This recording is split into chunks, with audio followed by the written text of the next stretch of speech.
오늘 우리에게 주시는 하나님의 말씀은 신약 성경 에베소서 2장 11절에서 22절까지 말씀입니다. 신약 성경 에베소서 2장 11절에서 22절의 말씀입니다. 하나님의 말씀을 한 절씩 교독하여 읽으시다가 마지막 절의 말씀을 함께 읽겠습니다. 그러므로 생각하라. 너희는 그때 육체로는 이방인이요 손으로는 육체에 행한 할례를 받은 무리라 칭하는 자들로부터 할례를 받지 않은 무리라 칭함을 받은 자들이라. 그때 너희는 그리스도 함께 있었고 이스라엘 나라 밖의 사람이라. 약속의 언약에 대하여는 외인이요 세상에서 소망이 없고 하나님도 없는 자이더니 이제는 전에 멀리 있던 너희가 그리스도 예수 안에서 그리스도의 피로 가까워졌느니라.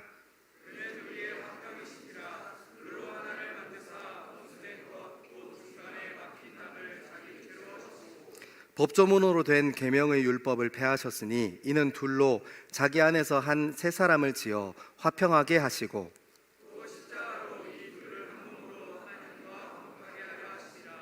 원수된 것을 십자가로 소멸하시고 또 오셔서 먼데 있는 너희에게 평안을 전하시고 가까운 데 있는 자들에게 평안을 전하셨으니 이는 그로 말미암아 우리 둘이 한 성령 안에서 아버지께 나아감을 얻게 하려 하시니라. 그러므로 이제부터 너희는 외인도 아니요 나그네도 아니요 오직 성도들과 동일한 시민이요 하나님의 권속이라. 너희는 사도들과 선지자들의 터 위에 세우심을 입은 자라. 그리스도 예수께서 신이 모퉁이 돌이 되셨느니라. 그의 안에서 건물마다 서로 연결하여 주 안에서 성전이 되어가고 너희도 성령 안에서 처소가 되기 위하여 그리스도 예수 안에 함께 지어져 가느니라. 아멘. 이것은 살아계신 하나님의 말씀입니다. 아멘. 여러분 사순절에 하나님이랑 예수님이랑 조금 잘 보내고 계세요? 말씀 묵상도 하고 기도도 하시고 이렇게 잘 보내고 있으신가요? 좋아요. 역시 바울 형제 어디 가지 마세요. 알았죠? 자, 우리 열심히 하고 있다 하는 만큼 아멘. 여기는 잘 안 해요. 자, 한 번 더 놓쳤을 수도 있으니까 우리 사순절에 하나님이랑 잘 보내고 있다, 잘 보내고 있는 만큼 아멘. 아멘. 여러분 잘 보내시는 저와 여러분 되기를 소망합니다. 저도 에베소서 말씀을 같이 쭉 따라 읽어 내려가고 있는데 너무 귀한 시간들 보내고 있고 감사한 시간 보내고 있어요. 여러분, 우리가 에베소서를 읽으면서 교회됨에 대해서 이야기하고 교회됨에 대해서 생각하고 정리하고 있어요. 왜 우리가 교회됨에 대해서 정리해야 하나요? 예수 그리스도를 닮아가는 공동체가 되기 위해서요. 그리고 우리 교회 안에 굉장히 중요한 문제들이 있어요. 교회인데 교회 아닌 문제가 교회 안에 있어요. 교회가 빛을 잃어버렸어요. 오늘 후임 목사님께서 설교하시다가 하나님께서 이 세상을 향해 가장 처음 던지신 말씀, 일성이라고 표현하시더라고요. 그 음성이 있었는데 그 음성이 빛이 있으라였어요. 빛이 있고 난 후에 어두웠던 것들이, 가리워졌던 것들이 보이기 시작했어요. 빛이 있고 난 후에 질서가 잡히지 않은 것들은 질서가 잡히지 않았다는 것을 알게 됐어요. 빛이 있으니까 어지러웠던 이 삶이 다시 한번 질서 있게 빚어져 갈 수 있는 가장 기본적인 출발점이 시작된 거예요. 사랑하는 여러분, 오늘날 교회는 빛을 잃어버린 것 같아요. 생명력을 잃어버린 것 같아요. 사랑하는 여러분, 우리가 에베소서를 같이 따라 쭉 읽어 내려가면서 교회됨을 회복하고 예수 그리스도를 머리로 삼은 하나님의 몸된 공동체, 우리 삶을 회복함으로 말미암아 하나님과 깊이 교제하는 저와 여러분 되기를 소망합니다. 여러분, 우리가 교회됨에 대해서 알아가면 알아갈수록 한 가지 분명하게 드러나는 것이 있어요. 그게 무엇이냐면 우리의 노력으로 되는 것 아니라는 거예요. 우리의 열심으로 되는 것이 아니라는 거예요. 예수 그리스도가, 오직 예수 그리스도만이 주인 되신 공동체가 교회라는 거예요. 예수 그리스도 이외에는 그 어떤 것도 주인 노릇하는 것이 있으면 교회인 것처럼 보일 수 있으나 교회가 아니라는 거예요. 여러분, 구원이라는 사건이 어떤 사건을 얘기하는 것입니까? 예수 그리스도가 주인 노릇하시는 사건, 예수 그리스도만이 주인 노릇하시는 사건이에요. 이 사건을 우리 삶에 어떻게 적용할 수 있습니까?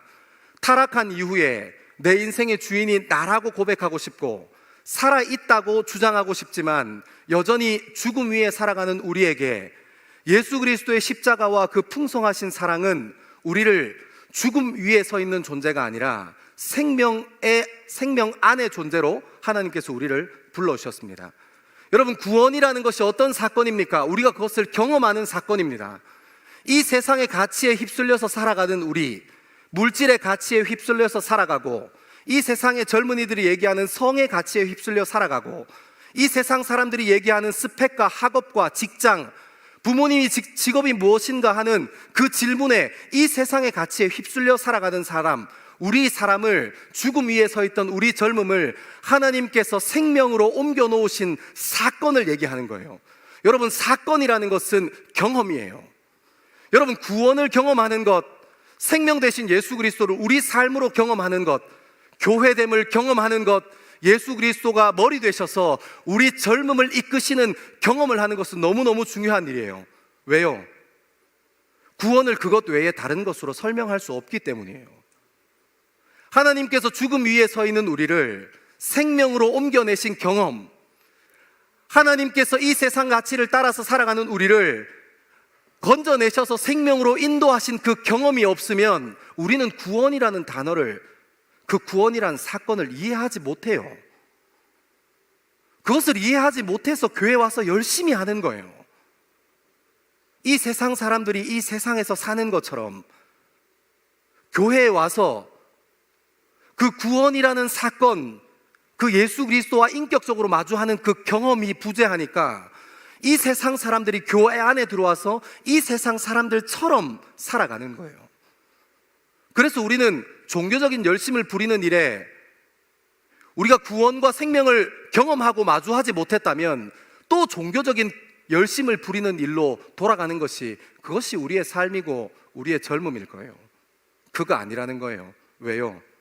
구원은 오직 왜 경험으로만, 구원은 왜 오직 예수 그리스도를 만남으로만 경험할 수 있어요? 이 세상에 그 어떤 인류가 가지고 있었던 문화들, 이 세상에 인류가 이루어왔던 유구한 역사들, 찬란해 보이는 것처럼 보이는 문화와 역사들은 그 안에는 구원이 없기 때문이에요. 우리가 종교로, 여러 가지 종교들로부터 경험할 수 있는 다양한 패러다임과 예수 그리스도가 우리 삶의 주인 되시지 하는 이 경험, 이 사건과는 완전히 구별되어 있기 때문이에요. 그래서 여러분, 이 세상 사람들이 구원에 대해서 얘기할 때 이해하지 못하는 것이 어쩌면 당연해 보이는 것 같아요. 왜냐하면 그들은 예수 그리스도를 인격적으로 경험하지 못했거든요.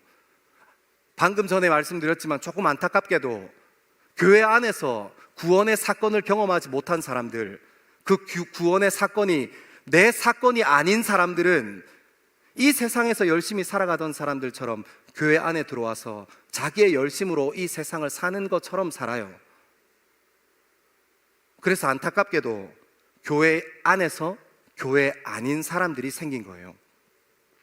사랑하는 여러분, 오늘은 말씀을 좀 천천히 읽어 내려가면서 이방인으로부터 시작했던 그들이 예수 그리스도께서 어떻게 불러내셨는가, 그리고 그 불러내신 이들을 어떻게 교회로 세워가시는가, 그리고 그 교회가 이 세상에 어떤 역할을 하는 존재들인가 하는 것들을 말씀을 좀 천천히 따라 읽어 내려가면서 다시 천천히 짚어보려고 해요. 여러분, 우리가 이 시간 한번 주목하고 싶은 것은, 먼저는 여러분의 개인 구원 사건을 경험한 교회된 여러분의 인생 가운데 화목해 하시는 예수 그리스도, 우리 인생의 문제를 해결해 나가시는 예수 그리스도를 먼저 발견하게 되기를 소망하고, 나아가서는 교회된 여러분이 여러분의 삶에서, 여러분이 삶을 통해서 예수 그리스도로 말미암은 화목함이 이루어져 가는 놀라운 역사가 여러분 삶 가운데 피어나게 되기를 간절히 소망합니다. 우리 말씀을 좀 따라 읽어 내려가 볼 건데요, 11절부터 13절까지 말씀입니다. 11절로 13절 시작. 그러므로 생각하라. 너희는 그때에 육체로는 이방인이요 손으로 육체 행한 할례를 받은 무리라 칭하는 자들로부터 할례를 받지 않은 무리라 칭함을 받는 자들이라. 그때 너희는 그리스도 밖에 있었고 이스라엘 나라 밖의 사람이라. 약속의 언약들에 대하여는 외인이요 세상에서 소망이 없고 하나님도 없는 자이더니, 이제는 전에 멀리 있던 너희가 그리스도 예수 안에서 그리스도의 피로 가까워졌느니라. 아멘. 여러분 성경 보세요. 저 보지 마시고 11절과 12절의 말씀은 13절에 딱 꿰어 있어요. 요 구조를 이해하셨죠? 11절과 12절의 말씀은 13절에 딱 꿰어 있어요. 자, 이제 11절부터 한번 시작합시다. 그러므로 생각하라. 근데 사실 뒤에 맥락을 좀 쭉 따라 읽어보면 생각하라 라는 표현보다 잊지 마라, 기억해라. 그러므로 앞에 이제 앞으로 이야기할 것들에 대해서 잊어버리지 마, 그리고 기억해야 돼 하는 이야기로 보는 것이 훨씬 더 부드럽고 자연스러워 보여요. 그리고 무엇이라고, 무엇을 잊지 마, 무엇을 기억해, 무엇을 생각해 라고 얘기하냐면 육체로 이방인이요 손으로 육체의 할례를 받은 무리라 칭하는 자들로부터 할례를 받지 않은 무리라 칭함을 받은 자들이라. 그러니까 뭐 말을 이렇게 어렵게 해놨는데 쉽게 얘기하면 이방인이라는 거예요. 할례를, 자기 손으로 할례를 행했던 사람들, 유대인들요. 유대인들의 관습이 어떻습니까? 난지 8일 된 해. 그러니까 그들이 이 순혈 전통에 사로잡혀 있는 그들, 유대인들은 혈통적으로 나는 것을 굉장히 중요하게 여겼어요. 우리나라 조선시대도 마찬가지지만 아무튼 순혈주의에 사로잡혀 있던 그들이 어떻게 행했다는 거예요? 난지 8일 만에 자기네들의 민족의 전통을 따라 그 아이가 태어나면 그 생명에게, 아무것도 모르는 생명에게 할례 행했다는 거예요. 근데 오늘 그 사람들이 너희를 향해서 할례 받지 못한 자다라고 얘기하는 거예요. 당연하죠. 이방인이니까, 유대인들의 전통에 따르지 않았으니까 태어났는데 이방인인 거고, 아버지와 어머니가 유대인의 전통에 서 있지 않으니까 난지 8일 되었던 때라도 할례 받지 못하는 것은 당연한 일이에요. 그렇게 손가락질 받았던 것을 잊지 마, 기억해 하는 거예요. 근데 13절에 이렇게 얘기합니다. 이제는 멀리 있던 너희가 그리스도 예수 안에서 그 피로 가까워졌다. 그러니까 11절에서 진짜 하고 싶은 얘기가 뭐예요? 너는 등급이 다른 사람이야, 넌 할례 받지 못한 사람이야, 이 얘기하고 싶은 게 아니라 그랬던 우리인데, 그랬던 너희가, 그랬던 내가 그리 멀어져 보이는 것 같았지만 그리스도 피로 말미암아 예수 안에 거하는 자가 되었다라고 얘기하는 거예요. 할례를 폐하고 있어요. 이 유대인들이 가지고 있던 순혈주의 전통과 그들이 가지고 있었던 하나님 믿는 사람으로서 보여주고 싶었던 그 상징적인 행위를 사도 바울이 폐하고 있는 거예요. 그리고 하나님 말씀은 이것을 기록해요. 그게 무슨 말이에요? 하나님 마음을 담았다라는 거예요. 하나님께서도 유대인들이 타고난 혈통에 의해서, 그리고 난지 8일 만에 할례를 행했던 그 전통 때문에 그 전통 안에 유대인들이 얽매여 산다는 것을 이 말씀이 폭로하고 있는 거예요. 이 부분을 조금 더 자세하게 얘기하고 있는 데가 있는데 앞으로 한번 넘겨보실래요? 여러분 가지고 있는 성경에서 한 2장 넘기시면 갈라디아서 5장 6절의 말씀이 있어요. 혹시 제가 PPT 준비 되나요? 그러면 같이 한번 읽읍시다. 시작. 그리스도 예수 안에서 할례나 무할례나 효력이 없으되 사랑으로서 역사하시는 믿음뿐이니라. 아멘. 여러분, 이게 무슨 말이에요? 할례나 무할례나 똑같은 것을 선언하는 거예요. 믿음 안에 있다면, 예수 그리스도 안에 있다면 할례나 무할례나 의미 없는 것이야. 사랑으로 역사하는 믿음뿐이지. 그러니까 오늘 말씀으로 돌아오면 어떻다는 거예요? 너희가 할례 받지 못한 사람으로 태어났지만 기억해, 잊지 마, 그리고 생각해. 예수 그리스도의 피로 말미암아 너희는 가까워졌어 하고 할례를 선포하는 거예요. 교회 밖에 있는 사람들은 이 말씀이 참 듣기 좋은 말일 것 같아요. 근데 이것이 오늘 하나님 말씀 앞에 서 있는 저와 여러분에게 선포되는 말씀이라면 굉장히 불편해요. 이 말을 쉽게 얘기하면, 오늘날 쉽게 적용하면 어떤 말이에요? 이 사도 바울이 저한테 와서 이렇게 얘기하는 거예요. 네가 목사가 된 것도 크게 소용이 있는 게 아니야. 그리고 저와 여러분에게 어떻게 얘기하는 거예요? 여러분들이 세례를 받았다 하더라도 여러분의 세례가 그렇게 중요한 것 아니야 하고 선포하는 거예요. 여러분, 제가 목사가 아니라뇨. 제가 이 말씀을 하나님께 묵상하게 연습장을 쭉 펴놓고 말씀을 쭉 정리하다가 너무 화가 나서 샤프를 던졌지 않겠습니까? 좀 공감 좀 해주면, 여러분 기분 안 나빠요? 여러분, 제가 얘기하고 싶은 것은 예수 그리스도의 십자가를 통해 말미암아 하나님의 은혜로 말미암아 구원받았지. 여러분, 이거 모르는 사람 없죠? 여기 앉아있는 사람 다 알죠? 근데 그게 여러분 인생이랑 무슨 상관이라는 거예요? 무슨 상관이냐는 거예요. 그거 그냥 머리로 알고 있으면 돼요? 제가 지난주에 이렇게 고민했어요. 여러분이 왜 나를 따라오지 못했을까? 여러분이 막 기분 나빠하는 표정을 짓고 궁시렁궁시렁거리고 시불랑시불랑거리면 제가 앞에서 성공했어, 좋았어, 목회자로서 이 정도면 잘한 거야, 여러분 앞에 부딪히게 했으면 충분히 성공했지, 이렇게 얘기하고 싶었는데 여러분의 표정은 다 이렇게 하고 있었어요. 여러분, 그래서 제가 무엇이 잘못됐을까 연수함쳐놓고 계속 고민했지 않겠습니까? 여러분, 우리가 교회 다니는 사람이 예수 그리스도의 십자가로 말미암아 구원함을 얻었어, 은혜로 말미암아 구원함을 얻었지, 이거 머리로 모르는 사람 아무도 없어요. 근데 문제는 뭐냐면 그게 여러분의 인생에 무슨 의미가 있냐는 거예요. 오늘 사도 바울이 할례나 무할례나 하고 얘기하면서 저 같은 목사한테 와서 여러분처럼 교회에서 질서를 따라서 교육을 따라서 세례받았던 여러분들에게 얘기하는 거예요. 목사가 무슨 소용이야? 너희들이 행한 그게 무슨 소용인데, 세례가 무슨 소용이 있는데, 제가 이거 연습장에 쓰다가 막 열받아가지고 막 지옥에 던지고 막. 왜요? 저 열심히 했거든요. 신대원 가려고 바득바득 열심히 공부했어요. 제가 집이 너무 가난해가지고 학교 다닐 때 이렇게 열심히 공부하지 않으면 학업을 이어갈 수 없는 상황이었기 때문에 사역도 진짜 목숨 걸고 하고 공부도 열심히 바득바득 한 것 같아요. 여러분들은 잘 모르지만 여러분들의 직장 현장에서 어디 가나 막내는 항상 힘들고 고롭고 안타까운 그런 자들이지 않습니까? 나그네고 힘없고 고아와 같은 그런 사람들이 막내지 않습니까? 여러분, 저도 우리 주찬양 전사님, 최태양 전사님처럼 바닥에서 발발발발 기던 전도사 때가 있었어요. 태양 전사님은 이제 주보 3개월 차지만 저는 주보를 몇 년 했는지 아세요? 저는 6년 하고도 9개월 했습니다. 막 멘탈이 나갑니다. 막 이름이 잘못 나가면 막 멘탈이 나가요. 저는 그 시간을 보내왔어요.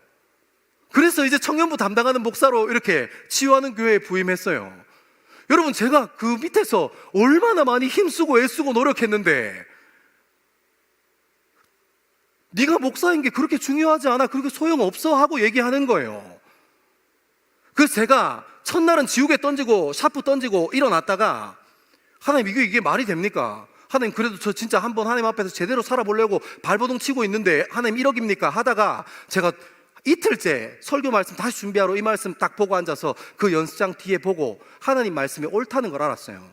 왜요? 제가 목사여도 주보를 6년 9개월 했어도 하나님 안에, 그러니까 그리스도 안에, 사랑 안에 없다면 목사가 뭐가 그렇게 중요하겠어요? 이해하세요? 제가 목사 아니라 목사 하랩이라도 사역을 12년 동안 쉬지 않고 지금껏 열심히 달려왔다 할지라도 그리스도 안에 없다면, 믿음 안에 없다면, 사랑 안에 없다면 제가 목사된 것이 무슨 의미가 있겠느냐 하는 거예요. 사랑하는 여러분, 저는 여러분 또 여러분의 삶 가운데 말씀으로 도전하고 싶어요. 여러분이 세례 받았죠? 교회에서 이것도 해보고 저것도 해보고 많이 섬겼죠? 여러분이 이것저것 하면서 봉사해 보셨죠? 세례도 받았죠? 근데 여러분이 그럼에도 불구하고 그리스도 안에 없다면, 사랑 안에 없다면, 여러분이 세례받고 여러분이 열심을 내어서 종교적인 열심, 의를 행했던 것이 그게 무슨 의미가 있냐는 거예요. 아무것도 아니에요. 그리스도 안에 없다면 목사된 것도 아무것도 아니고, 믿음 안에 사랑 안에 없다면 우리가 세례받은 것도 무엇을 가지고 주장할 수 있겠어요? 여러분, 이 개념이 정립되지 못하면 어떻게 하는 거예요? 또 교회 안에서 그리스도 사랑, 그리스도 안에 없으니까, 사랑 안에 없으니까 또 열심히 하는 거예요. 시간 들이고 애쓰고 번아웃 되고. 나중에 이런 얘기 하겠죠. 누군가 진짜 청년 공동체에서 열심히 자기 인생을 갈아 넣는 사람들에게, 야, 내가 해봤는데 그거 안 돼. 아니요. 여러분, 하나님께서 믿음으로 반응하는, 그리스도 안에서 반응하는, 하나님의 사랑 안에서 반응하는 교회된 자들의 열심을 통해서 반드시 이 교회를 세워가실 거예요. 그리스도 안에서 교회되고자 발버둥치를 치는 그 젊음을 그대의 삶 가운데서 반드시 세워가실 거예요. 여러분, 열심 내는데 욕심 내십시오. 사랑하는 일에 욕심 내십시오. 그리스도 안에 있는 일에 욕심 내십시오. 이것이 우리 안에서 예수 그리스도로 말미암은 화목을 이루어 가실 거예요. 여러분, 우리가 왜 우리 인생이 힘들고 어렵습니까? 왜 우리 인생에서 화목을 구하고 화해를 구해야 하는 겁니까? 왜 우리는 늘 관계 가운데서 어려워야 하고 이런저런 어려움들 가운데 우리의 젊음이 놓여지는 걸까요?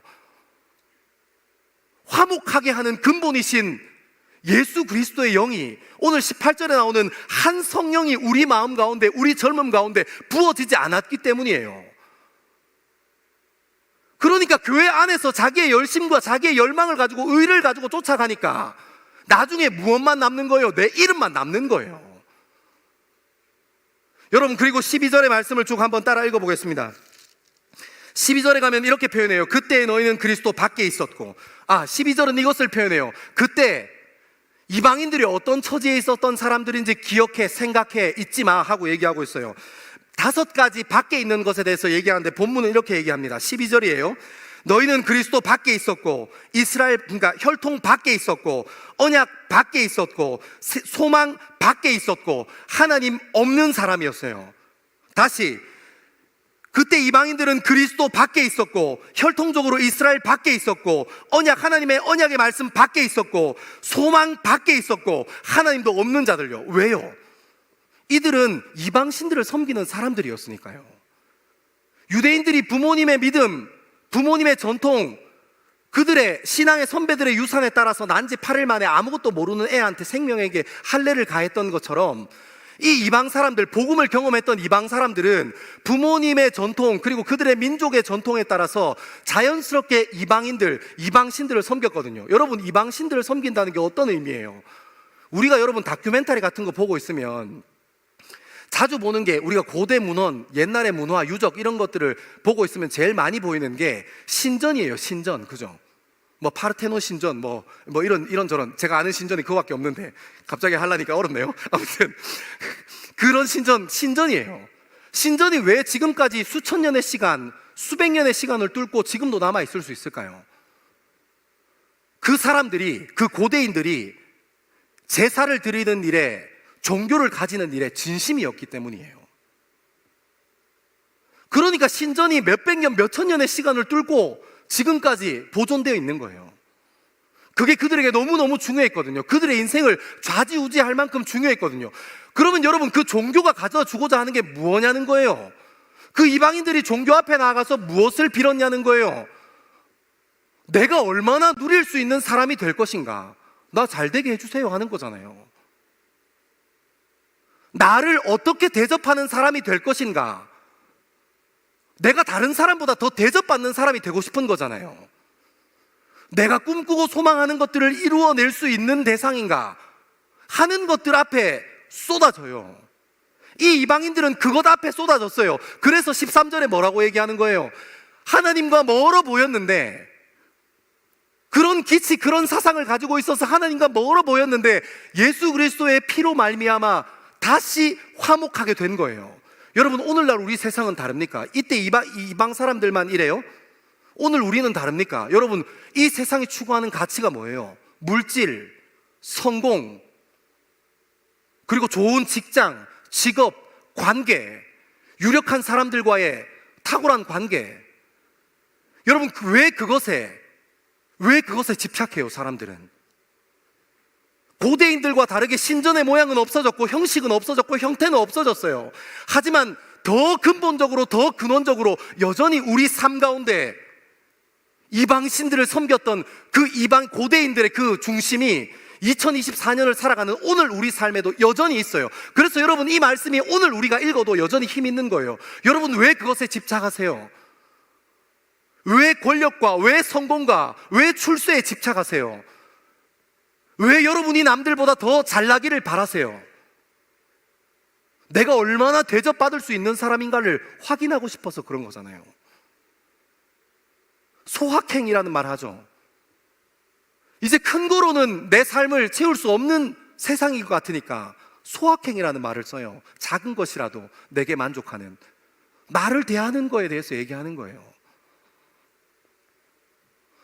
사랑하는 여러분, 그런 자리, 우리가 예수 그리스도를 구원이라는 사건, 예수 그리스도를 머리로 삼은 교회라는 공동체가 되기 전에, 교회가 되기 전에 무엇을 따라 사는 사람이었다는 거예요?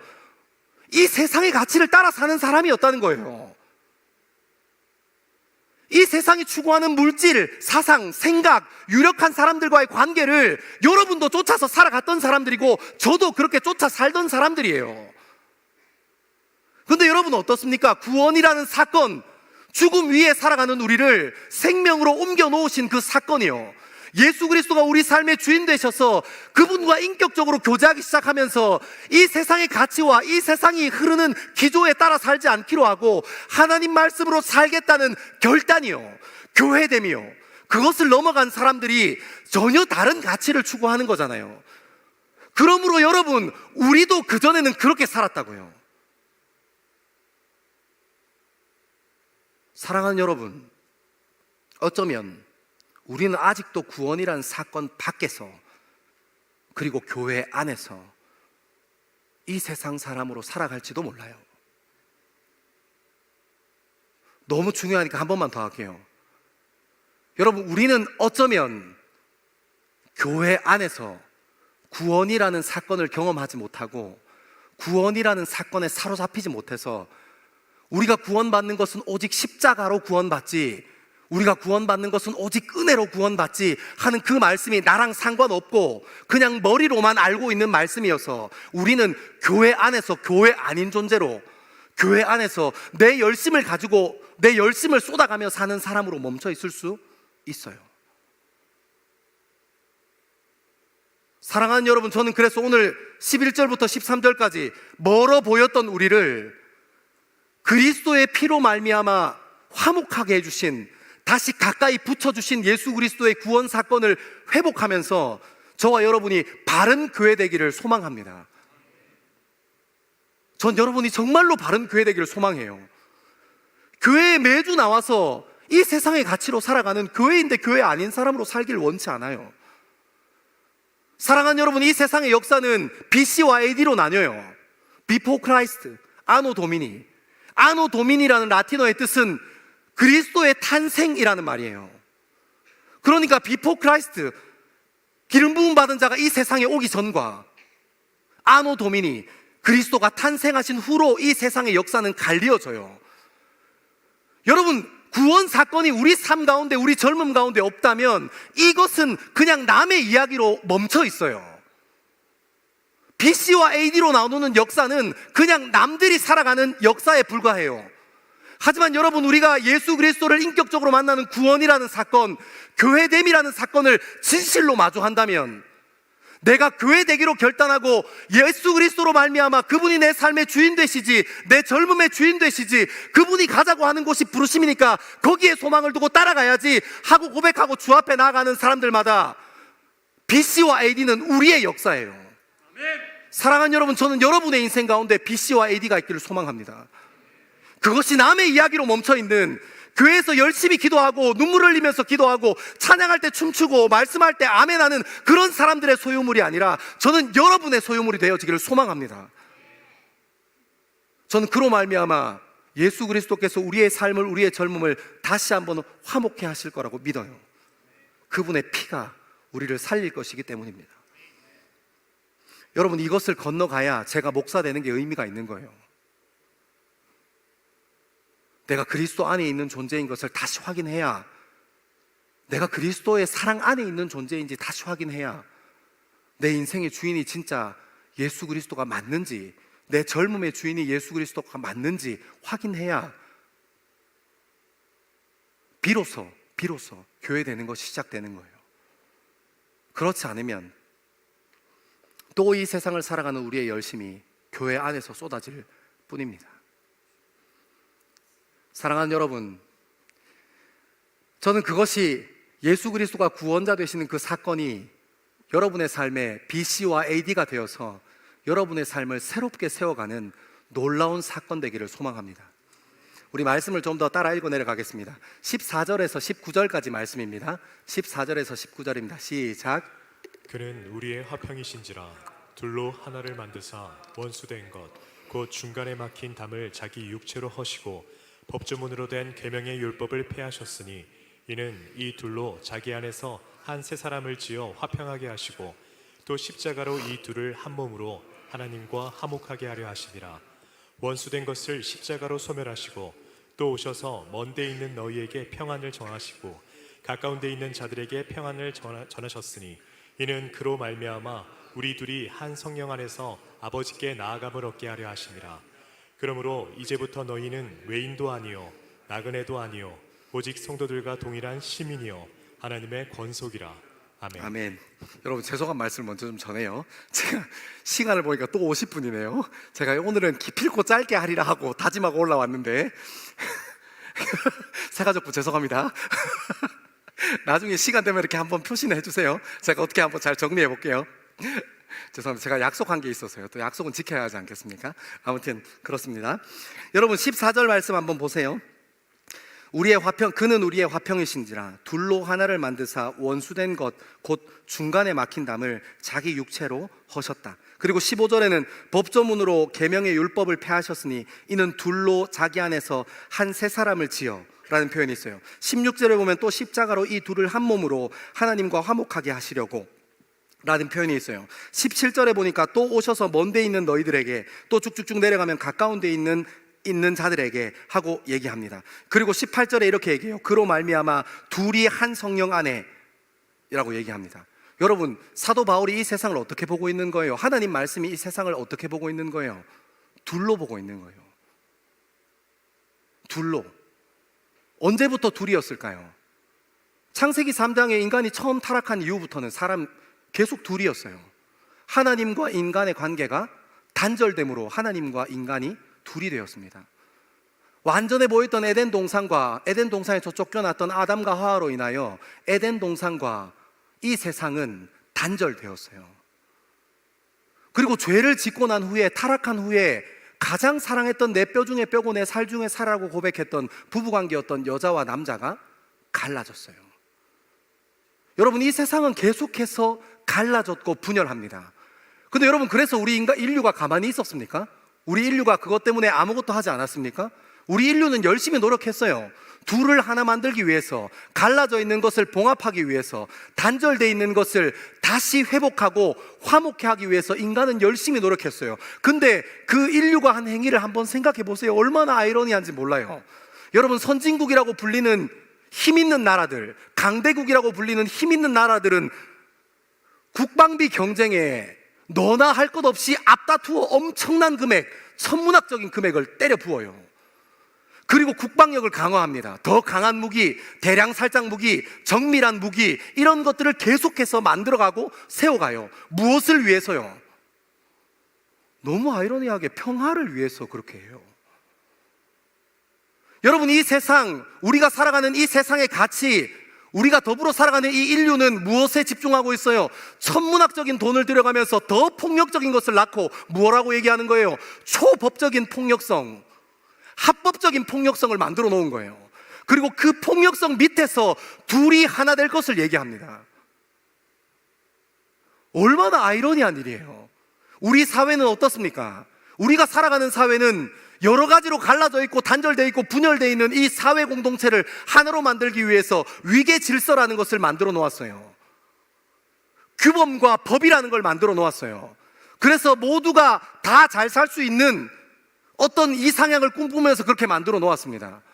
세상 사람들은 분절된 것에 대한 두려움을 가지고, 갈라져 있는 것들에 대한 두려움을 가지고 미디어와 SNS를 사용하는 일에 최선을 다해요. 그래서 뭔가 이 세상이 이루어져 있는 것 같아요. 뭔가 붙어 있는 것 같아요. 근데 여러분, 실상은 어떻습니까? 강대국들이 평화를 부르짖으면서 합법적인 폭력성, 초법적인 폭력성 아래서 무엇을 해요? 약한 나라를 탈취해요. 여러 가지 불리한 문구를 만들어서 자기들이 이익을 위해서, 자기들의 나라의 영광을 위해서 뛰어가고 있어요. 여러분, 이 세상에 만들어진 질서와 규범은 어떻습니까? 법은 어떻습니까? 여러분 나이쯤 되면 다 느끼잖아요. 이 세상의 기득권을 위해서 편용되어지고 오용되어지는 것이 우리가 살아가는 사회의 위계 질서예요. 그것이 마치 돈이 있는 사람들은 누릴 수 있는 것처럼, 돈이 없는 사람들은 그거 밖에 있는 사람처럼 상대적인 박탈감조차 느끼게 하는, 그것이 우리 인간이 만들어 놓은 거예요. 혼자 된 것에 대해서 두렵고, 분절된 것에 대해서 두렵고, 단절된 것에 대해서 두려워서 미디어와 SNS를 이 세상에 보급했어요. 그래서 어떻게 됐어요? 여러분이 더 가까워졌습니까? 여러분이 정말 하나 됐습니까? 여러분이 화목해졌습니까? 아니요. 더 단절됐어요. 더 분열됐어요. 아니, SNS랑 미디어 매체, 유튜브에 얽매여 살아가요. 저희 아들 가끔 보면 그 쇼츠를 1시간씩 보고 있어요. 10초짜리, 15초짜리 쇼츠를 1시간 보려면 몇 개를 봐야 되는 거예요, 도대체? 자지 마세요! 일어나라고! 몇 개를 봐야 되는 거예요. 여러분, 그것이 우리를 소통하게 하고 하나 되게 할 줄 알았는데 우리 인류는 그것에 매여 살아가요. 얼마나 안타까워요. 여러분, 이 세상에 힘이 있는 자와 힘 없는 자가 찬란한 역사 위에, 민주주의의 발전 위에, 이렇게 아름다운 시스템과 교회 건물을 갖출 수 있는 이 시대와 이 문명 위에, 이 문화 위에 살아가는 우리가 힘 있는 사람과 힘 없는 사람이 하나 되었습니까? 부자와 가난한 사람이 하나 되었습니까? 가진 자와 가지지 못한 사람이 하나 되었습니까? 여러분, 목사와 성도는 하나 되었습니까?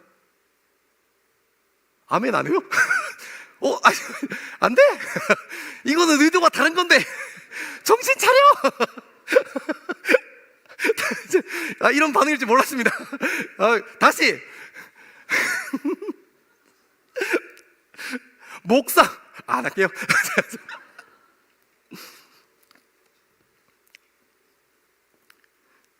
여러분, 그것을 예수 그리스도의 십자가로 말미암아, 예수 그리스도의 피로 말미암아 한 성령 안에서 자기 육체로 그 담을 허무심으로 말미암아 하나 되게 하셨다고 하세요. 여러분, 이 세상에 하나 될 수 있는 길은 단 하나, 예수 그리스도밖에 없습니다. 예수 그리스도만이 하나 되게 할 것입니다. 분열됐던 사회, 깨어졌던 관계, 단절되었던 모든 것을 예수 그리스도만이 회복해 할 것입니다. 사랑하는 여러분, 이제 여러분 얘기 좀 해야죠. 그죠? 여러분, 어쩌면 여러분의 인생에 여전히 하나님 말씀 앞에 습관적으로 머무르고, 기도하는 자리에 습관적으로 머무르고, 여러분들이 매주 이렇게 나와서 예배를 드린다 할지라도, 여러분이 기도하고 여러분이 말씀 읽고 여러분이 예배에 나와서 참석한다고 할지라도 여러분 삶에 아직도 사랑할 수 없는 사람이 있다면 어쩌면 우리 인생이 교회되었는지 다시 한번 확인해 봐야 할 것입니다. 열심히 말씀 읽고 기도하고 예배 현장에 나왔지만 그럼에도 불구하고 내가 아직도 품을 수 없는 존재가 여전히 존재한다면 내 인생의 주인이 그리스도이신 예수가 맞는지 다시 한번 확인해야 할 것입니다. 어쩌면 우리는 우리가 경계하고 갈라내고 이제 교회 밖으로 밀어내고 싶어하는 교회 안에 있으면서 교회 아닌 존재로 우리의 의와 우리의 젊음의 열심으로 살아가고 있는지도 몰라요. 사랑하는 여러분, 저는 여러분이 생명의 욕심내게 되기를 소망합니다. 전 여러분들 각자가 교회여서 여러분이 어디에 있든지 무엇을 하든지 그리스도 안에, 생명 안에, 사랑 안에 거하는 교회된 자로서 내가 사랑할 수 없는 자를 그리스도의 능력으로 사랑하고 내가 품을 수 없는 자를 그리스도의 십자가로 품어내고 더욱더 하나 되기에 힘쓰고 갈라지고 단절된 그 아픔과 고통 가운데 예수 그리스도를 머리 삼은 공동체 세워가는 저와 여러분 되기를 소망합니다. 사역팀 신청하세요. 자, 우리 마지막으로 같이 한번 읽겠습니다. 우리 20절에서 22절입니다. 20절에서 22절 시작. 너희는 사도들과 선지자들의 터 위에 세우심을 입은 자라. 그리스도 예수께서 친히 모퉁이 돌이 되셨느니라. 그의 안에서 건물마다 서로 연결하여 주 안에서 성전이 되어가고 너희도 성령 안에서 하나님이 거하실 처소가 되기 위하여 그리스도 예수 안에서 함께 지어져 가느니라. 아멘. 아멘. 사랑하는 여러분, 오늘 20절에 이렇게 얘기하세요. 이거 나왔네요. 사도들과 선지자들의 터 위에 세우심을 입은 자라. 여러분, 우리가 부인할 수 없는 사실은 우리 믿음의 선배들, 우리 믿음의 조상들에 의해서 우리가 교회되었다는 것은 부정할 수 없는 사실인 것 같아요. 그 터 위에 우리가 교회로 세우심을 입었어요. 하지만 여러분 기억하십시오. 그것은 터일 뿐이에요. 우리 부모님의 신앙이 나의 신앙이 아니에요. 우리 부모님의 신앙이 내 신앙의 터가 될 수 있을 것 같아요. 건강하고 좋은 터요. 우리를 구원의 사건으로 초대해준 우리의 믿음의 선배들이 있다면, 우리 함께하는 믿음의 동력자들이 있다면, 그들의 신앙과 그들의 열심과 그들이 이루어왔던 사역의 열매들이 우리가 신앙생활하고 우리가 믿음의 토대를 이루는데, 교회됨의 터를 잡는데 좋은 역할을 했던 것 같아요. 그건 부인할 수 없는 사실이에요. 하지만 그것은 터라는 것을 잊지 마십시오. 우리가 교회되는 일에 가장 중요한 것은 예수 그리스도가 우리 인생의 모퉁이 돌이 되셔야 하는 것입니다. 여러분이 교회되는 일에 여러분이 가지고 있는 터는 그렇게 중요하지 않아요. 강남에 있든 제주도에 있든 부산에 있든 제가 있었던 충남 예산 그 시골 꼴짜기에 있든 어디에 있는지 그 터는 중요하지 않아요. 그곳이 교회라는 것이 훨씬 더 중요한 거예요. 전 여러분들이 여러분의 부모님의 신앙에 의지하지 않게 되기를 소망합니다. 여러분의 선배들의 신앙에 의지하지 않게 되기를 소망합니다. 여러분이 유튜브에서 보는 화려해 보이는 예배 그 형식에 기대지 않게 되기를 소망합니다. 우리 초대교회 선배들이 어떤 힘듦과 어려움 가운데서도 교회로 살기로 결단하고 힘듦과 어려움 가운데에서 순교의 신앙을 지켰던 것처럼, 우리가 어떤 환경을 가지고 예배하는가가 아니라, 우리가 어떤 조건 위에서 예배하는가가 아니라, 그 조건과 환경에 상관없이 전 여러분이 예수 그리스도를 모퉁이돌로 삼은 교회 되기를 간절히 바라고 소망합니다. 여러분, 함께 지어져 간다고 21절 22절에 얘기하셨어요. 그러니까 여러분, 우리가 남 탓할 거 없다는 거예요.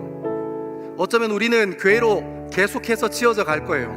목사라고 더 빨리 완공되는 것 아니고, 세례받았다고 더 빨리 완공되는 것 아니고, 더 많이 봉사한다고 해서 더 빨리 완공되는 것 아니에요. 우리가 그분 앞에 설 때까지 계속해서 지어져 갈 거예요. 그것이 명확하다면 목사라고 해서 성도를 지적해서는 안 될 거예요. 성도라고 해서 목사를 지적할 수 없을 거예요. 왜냐하면 저도 지어져 가는 존재이니까요. 그렇다면 우리가 무엇을 할 수 있을까요? 우리가 지금껏 읽어 내려왔던 것처럼 그리스도 안에, 사랑 안에, 믿음 안에 저와 여러분이 동력하고 아름다운 공동체 세워가고 싶어요. 그런 공동체 세우기를 꿈꾸고 갈망합니다. 언젠가 하나님 앞에 서는 날 우리가 교회로 지어져서 만나겠죠. 그때 오늘 말씀하시는 것처럼 주 안에서 서로 연결되어 한 교회로 지어져 갔던 그 기억들을 잊지 않게 되기를 소망합니다. 이러니까 저 다음 주 어디 가는 사람 같네? 아니에요 여러분, 다음 주에 만나요. 우리 시간 다 한번 자리에서 일어나셔서 하나님께 찬양하고 우리의 고백을 주님께 올려드리겠습니다.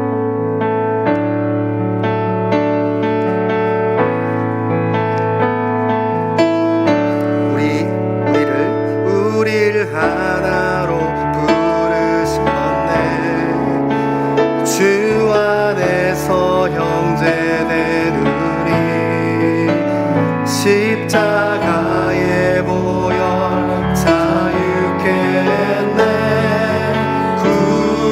구원받아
아버지의 나라 여기 임하시네. 모든 나라 족속 백성 방언에서 주의 이름 높이 우리 하나 되어 주를 예배할 때 아버지의 나라 여기 임하시네. 모든 나라 족속 백성 방언에서 주의 이름 높이네. 우리 시간 성령 하나님에 의지하고 성령 하나님께서 우리의 기도를 이끄시도록 우리의 삶을 주님 앞에 주도권을 내어드리기 시작합시다. 우리 기도의 주도권을 내어드리기 시작합시다. 이 세상에 갈라졌고 이 세상에 무너졌고 이 세상에 분열되었고 이 세상에 단절된 것들을 예수 그리스도 그분의 몸으로 막힌 담을 허시고 먼 곳에 있는 것이나 가까운 곳에 있는 것이나 어지러운 곳이나 질서 없는 곳이나 상관없이 그분의 몸과 그분의 피로 새롭게 하셨음을 기억하고 이 시간 성령님의 음성을 따라 기도할 때 우리 삶 가운데 사랑 안에 거할 수 있는, 믿음 안에 거할 수 있는, 그리스도 안에 거할 수 있는 우리 젊음이 교회 될 수 있도록 이 시간 기도하기 시작하겠습니다. 함께 잠잠히 기도하겠습니다. 사랑하는 아버지, 하나님 우리 마음 가운데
되었다고 생각하지만 여전히 사랑할 수 없는 존재가 있어 보입니다.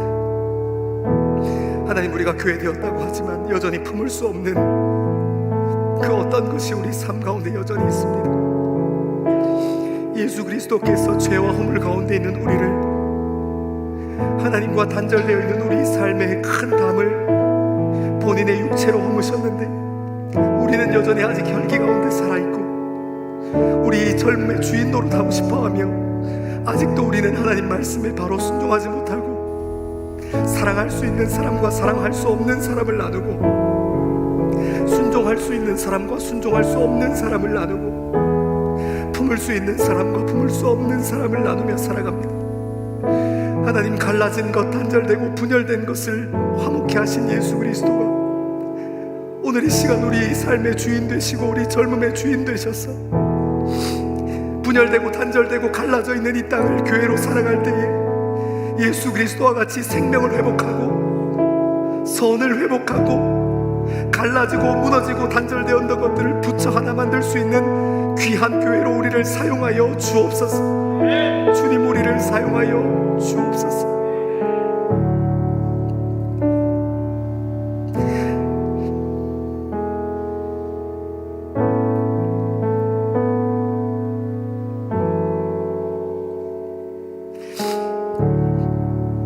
하나님, 우리가 어디에 있든지 교회로 살게 하시고 생명을 품는 일에 욕심내는 우리 더스토리 공동체대로 하나님 인도하여 주십시오. 감사합니다. 이 모든 말씀을 우리 구원의 주인 되신 예수 그리스도 이름 받들어 기도합니다.